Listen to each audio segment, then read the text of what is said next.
मैंने हमेशा व्यक्ति विशेष का सम्मान किया है। मैं आज भी खुले तौर पर बोलता हूं कि मेरे मुख्यमंत्री के लिए मेरे मन में अति सम्मान है, क्योंकि वो मेरे प्रदेश के मुख्यमंत्री। लालू जी के लिए मेरे मन में हद से ज्यादा सम्मान है भाई, भले वो अभी अलग गठबंधन में या जिस भी गठबंधन, उनके लिए सम्मान है। और वही सम्मान मेरे प्रधानमंत्री जी के लिए। तो हनुमान का आपने जिक्र किया, अगर आप इसको देखते हैं कि भाई ये कहना गलत है तो आप इसको गलत मान सकते हैं, पर ये राजनीतिक उद्देश्य नहीं है, ये व्यक्तिगत संबंध है। पर जहां तक सम्राट जी की बात है, मैं इस बात की जहां निंदा करता हूं, मुझे ये जानकारी नहीं हो, मुझे लगता है शायद ये एग्जैजरेटेड है कि पत्थर फेंके गए, ये फेंके गए। मुझे जो जानकारी मिली, सिर्फ थोड़ा बहुत विरोध उनका वहां पे हुआ या कुछ बातें वहां पे लोगों ने कही गई, पर ये पूर्णतः जन भावना है, इसके अलावा और कुछ नहीं। भाई जो लोग खुद अपने प्रदेश को नियंत्रित नहीं रख सकते, वो लोग ही दूसरों पर आरोप प्रत्यारोप की राजनीति करते। मैं बार बार इस बात को कहता हूं, और मेरे ही कहने से क्या होता है भैया, भारत का संविधान इस बात को कहता है।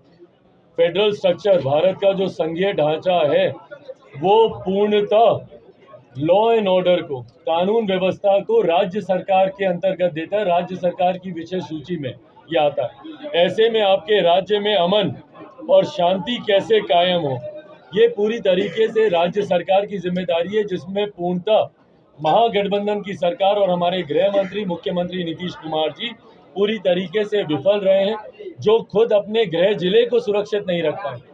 कैसे नालंदा में बिहार शरीफ 3 दिन 4 दिन तक जलता रहा। जो व्यक्ति अपने गृह जिले को सुरक्षित नहीं रख पाए, उनसे पूरे प्रदेश की सुरक्षा की उम्मीद रखना भी अब मुमकिन नहीं है, और इसीलिए हम लोग बार बार राष्ट्रपति शासन की हम लोग मांग करते हैं। चाचा की चुनौती से कैसे? भाई राजनीति में मुझे लगता है जन समर्थन सबसे ज्यादा मायने रखता है। जन समर्थन सबसे ज्यादा मायने रखता है, और कोई भी गठबंधन अपने साथ उन्हीं साथ, भाई मैं भी कल को किसी से गठबंधन करूं, मैं उसी के साथ करूंगा ना जिनका जन समर्थन होगा, जिनके साथ लोग होंगे। मैं इसको पुनः, मैं जातियों की मैं बात नहीं करता, पर कल हम लोग मोकामा हम लोग गए थे। हम लोग के आराध्य हैं भैया वीर बाबा चौहरमल। हम लोग पूछते हैं उनको, मेरे नेता मेरे पिता आदरणीय रामविलास पासवान जी जब तक जीवित रहे तब तक वो इस कार्यक्रम में जाते रहे और अपना योगदान देते रहे। प्रधानमंत्री जी ने जो संदेश भेजा, उस संदेश में भी उन्होंने मेरे नेता के नाम का जिक्र किया। और वहां पर जब मैं गया, आप लोगों ने तस्वीरों में देखा ही भैया, जिस तरीके से जन समर्थन मिला। जिनका आप जिक्र कर रहे हैं, वो तो अपने आराध्य के उस कार्यक्रम में जाना तक जरूरी नहीं समझते। और जब पिछली बार गए थे, वो गलत है, बट उनके साथ जो बर्ताव हुआ उसकी भी मैं निंदा करता हूँ। तो ऐसे में भैया गठबंधन में चुनौती वही बनता है जिनके पास जन समर्थन है। ये तय है कि जहां नीतीश कुमार रहेंगे वहां आप नहीं रहेंगे, ये फिक्स है? भाई नीतीश कुमार जी से समझौता करना होता तो प्रभु बहुत समय था मेरे पास। तेजस्वी यादव से नीतीश जी, जिनको मैं मानता हूँ कि जिनकी वजह से बिहार बर्बादी की कगार पर आकर खड़ा हुआ, जिनकी वजह से बिहार में से युवाओं का पलायन बढ़ा, जिनकी वजह से आज भी बिहार के युवा शिक्षा रोजगार के लिए दूसरे प्रदेश जाते, जिनकी वजह से बिहार की अर्थव्यवस्था पूरी तरीके से चरमरा गई। तो ऐसे में उस व्यक्ति के साथ किसी भी तरीके का समझौता संभव ही नहीं है। समझौता करना होता अपनी व्यक्तिगत महत्वाकांक्षाओं के लिए या लाभ के लिए, तो मैं 2020 में करता ना भाई, जब उस वक्त मैंने अपनी पूरी पार्टी के अस्तित्व को दांव पे लगाया अपने विचारों सिद्धांतों के लिए। तो आज मैं क्यों समझौता करूं, जबकि आज की तारीख में हम लोग की पार्टी और बहुत मजबूत परिस्थिति है। जातीय जनगणना का हम लोग समर्थन करते हैं, होनी चाहिए, पर सिर्फ जातियों की ही बात नहीं होनी चाहिए। जातीय जनगणना सिर्फ इसलिए होनी चाहिए क्योंकि आज भी कई नीतियां हैं जो कि केंद्र सरकार की हो या राज्य सरकार की हो, जो कि जातियों के आधार पर बनाई जाती हैं। कई बार न्यायालय के द्वारा भी, माननीय न्यायालयों के द्वारा भी आंकड़े मांगे गए हैं कि भाई अगर आपने ये योजना बनाई, बताइए इस जाति के की क्या आबादी है। वो आंकड़े हैं ही नहीं, क्योंकि आखिरी बार दशकों पहले ये जनगणना हुई थी। तो ऐसे में एक तरफ जहां हम लोग समर्थन करते हैं कि जातीय जनगणना होनी चाहिए ताकि जो योजनाएं बने उसमें उसके अनुपात वो राशि आवंटित की जा रही है कि नहीं, और उस राशि का लाभ लेकर वैसी जातियां जो अभी भी मुख्य धारा के साथ नहीं जुड़ पाई हैं, क्या वो जुड़ पा रही हैं कि नहीं, इसलिए हम लोग इसका समर्थन करते हैं। नीतीश कुमार जी बना के रहेंगे क्या? इससे भी समझौता कर लीजिए, उससे भी समझौता कर लीजिए, सबसे समझौता कर लीजिए। आज की तारीख में हम भैया अपने संगठन को इतना मजबूत करने में लगे हुए हैं कि जिसको आना है आके समझौता करें। आज की तारीख में बिहार फर्स्ट, बिहारी फर्स्ट को हम इतना मजबूत करना चाहते हैं, अपने पार्टी के संगठन को इतना मजबूत करना चाहते हैं कि जो बिहार फर्स्ट, बिहारी फर्स्ट के साथ आना चाहे उनका स्वागत। ये चुनाव के वक्त तय किया जाएगा कि चुनाव के वक्त गठबंधनों का स्वरूप क्या है। मैं इस बात को इसलिए कह रहा हूं भाई, क्योंकि भरोसा मेरे मुख्यमंत्री पर भी नहीं किया जा सकता ना, कि वो कब तक कहाँ रहते हैं, किस गठबंधन में रहते हैं, नहीं रहते हैं। एक बात मैं जरूर स्पष्ट कर चुका हूं कि जहां पर मेरे मुख्यमंत्री हैं उनके साथ किसी भी तरीके का समझौता लोक जनशक्ति पार्टी रामविलास के लिए संभव नहीं। हम लोग का लक्ष्य पूरे प्रदेश को एक साथ लेकर चलने का। मैं 6%, 16%, 50%, 92%, 32% की बात नहीं कर रहा, और अब तो प्रतिशत नहीं, अब तो हम लोग को भैया कोड नंबर भी मिल गए।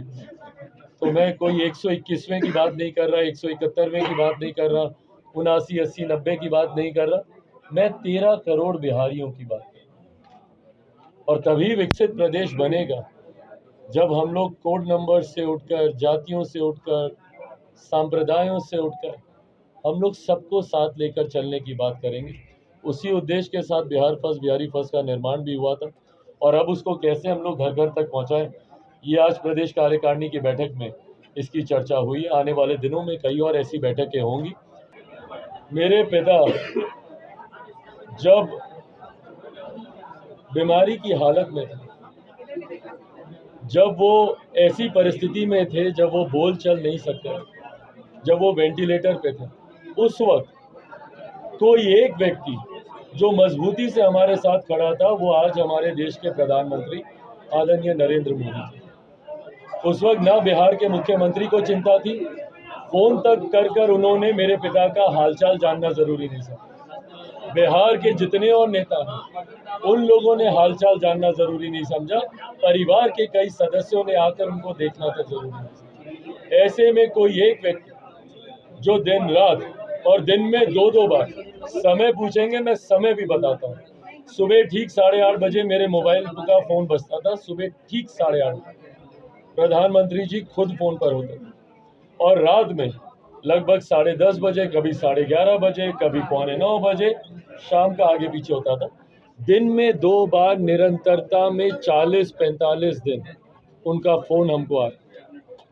ऐसे में जो व्यक्ति मेरे दुख की घड़ी में मजबूती से मेरे साथ खड़ा हो, उस व्यक्ति को, और मेरे पिता का निधन भाई कब हुआ? जब चुनाव सर पर था। चुनाव सर पर नहीं, पहले चरण का नामांकन चल रहा था 8 अक्टूबर को, और अगर हमको ठीक से याद है तो 11 या 12 अक्टूबर को पहले चरण के नामांकन की आखिरी तारीख थी। अब ऐसे में एक व्यक्ति जो आज अभी से 2 घंटे पहले तक मेरे पिता का हालचाल जान रहे, उनके अंत्येष्टि के लिए बिहार में मिलिट्री ऑनर्स उनको दिया जा रहा है। जयप्रकाश जी के बाद एकमात्र दूसरे ऐसे बिहार के नेता जिनको मिलिट्री ऑनर्स दिया गया अंत्येष्टि के दौरान, वो सिर्फ और सिर्फ आदरणीय रामविलास पासवान जी थे। जिन प्रधानमंत्री ने उनके लिए इतना कुछ किया, जस्ट बिकॉज कि मैं अकेले चुनाव लड़ रहा हूं, मैं कैसे 2 घंटे के बाद पलट जाऊं और मैं बोलूं कि ये व्यक्ति गलत हैं, इनकी नीतियां गलत हैं, ये व्यक्ति भ्रष्ट हैं? कैसे मैं बोलूं? उस वक्त मेरे ऊपर ये दबाव डाला जाता था कि आप प्रधानमंत्री की तस्वीरों का इस्तेमाल नहीं करेंगे, क्योंकि मुख्यमंत्री नीतीश कुमार जी डरे हुए थे, और इसी हार से वो डरे हुए थे जो हार का सामना उनको बाद में करना पड़ा तीसरे नंबर की पार्टी पर। उस वक्त मैंने ये बयान दिया था कि प्रधानमंत्री मेरे दिल में बसता। अब आप इसको तंज के तौर पर इस्तेमाल करना चाहें या जैसे भी आप इस्तेमाल करना चाहें, आप स्वतंत्र हैं प्रभु। पर हाँ, मेरे लिए जो व्यक्ति मेरे दुख की घड़ी में मेरे साथ खड़ा हो, कल को हाइपोथेटिकली अगर मेरा गठबंधन किसी दूसरे दल से भी होता तब भी वो व्यक्तिगत तौर पर मेरे प्रधानमंत्री के लिए मेरा वो सम्मान हमेशा रहेगा। और ये मेरे संस्कारों में है भाई। मैंने हमेशा व्यक्ति विशेष का सम्मान किया है। मैं आज भी खुले तौर पर बोलता हूं कि मेरे मुख्यमंत्री के लिए मेरे मन में अति सम्मान है, क्योंकि वो मेरे प्रदेश के मुख्यमंत्री हैं। मैं उनकी नीतियों से असहमत हूं, क्योंकि मैं जानता हूं कि अगर वो और बेहतर प्रयास करते, मेरे प्रदेश को कहां से कहां लेकर जा सकते। उनकी नीतियां गलत रही हैं कि मेरे प्रदेश का नुकसान हुआ। पर आज भी अगर मैं शाम को उनकी इफ्तार पे गया तो मैं पुनः जाकर पहुंचूकर मैं उनका आशीर्वाद लूंगा। ये मेरे संस्कारों में सिखाया गया है। लालू जी के लिए मेरे मन में हद से ज्यादा सम्मान है भाई। भले वो अभी अलग गठबंधन में है या जिस भी गठबंधन, उनके लिए सम्मान है। और वही सम्मान मेरा मेरे प्रधानमंत्री जी के लिए। तो हनुमान का आपने जिक्र किया, अगर आप इसको देखते हैं कि भाई ये कहना गलत है, तो आप इसको गलत मान सकते हैं, पर ये राजनीतिक उद्देश्य से नहीं है, ये व्यक्तिगत संबंध है।